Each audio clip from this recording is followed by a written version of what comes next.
Welcome to this tutorial on how to write your first story on Storied.com. So you have your free Storied account and you are ready to write your very first story. How do you go about doing that? We've made it super simple with our story creation tools, and I'm going to walk you through the process. So the first thing that you want to do, in my opinion, is to make sure you have a family tree added. And I have added a tutorial on how to do that.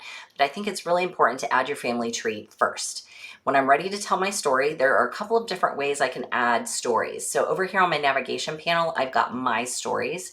If I click on that, you can see up here in the upper right hand corner, I've got add a story with a blue button. That's one way I can add it. Or from my home page, I can also say tell a story right here. And I can click on that and it will bring up my story creation tools. So how do I add a story? The first thing I like to do when I create a story is I like to add media to that story.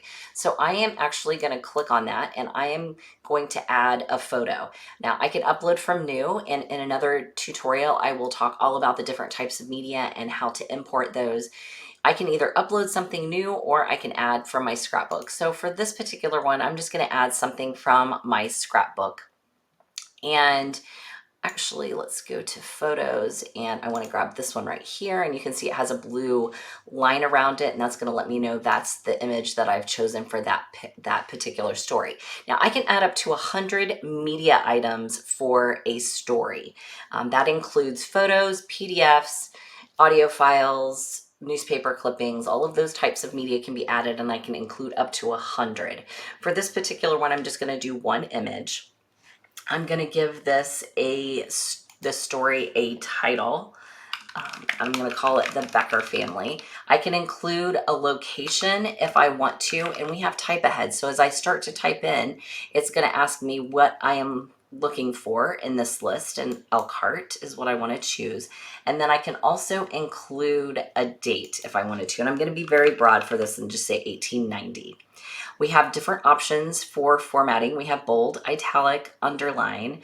We have a bulleted list and a numbered list.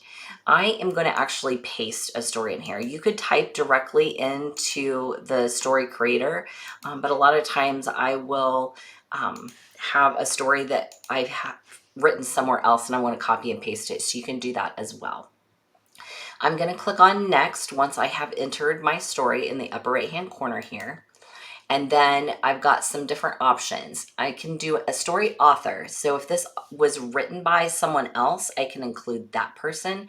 And then I can also put people that are in the story. This is why I want to add my tree first, because I can tag people from my tree.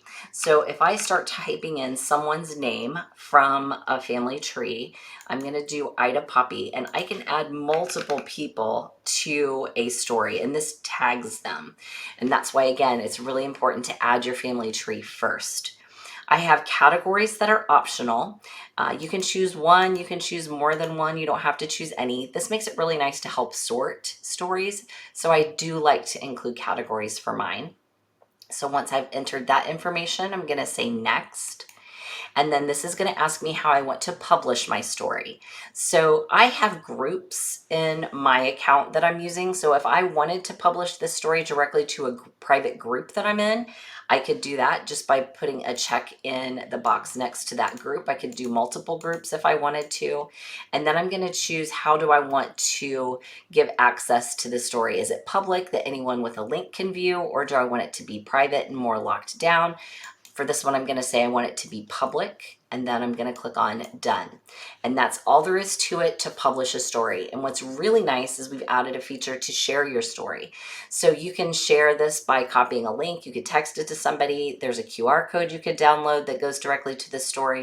And you can even share it on Facebook and X. So just some fun ways to get that story out there, to share it with people in your family and friends that might be interested in this story. And once I've done that, my story is live and it's ready for people to view and see. So that's all there is to adding a story on your Storied account. Happy storytelling.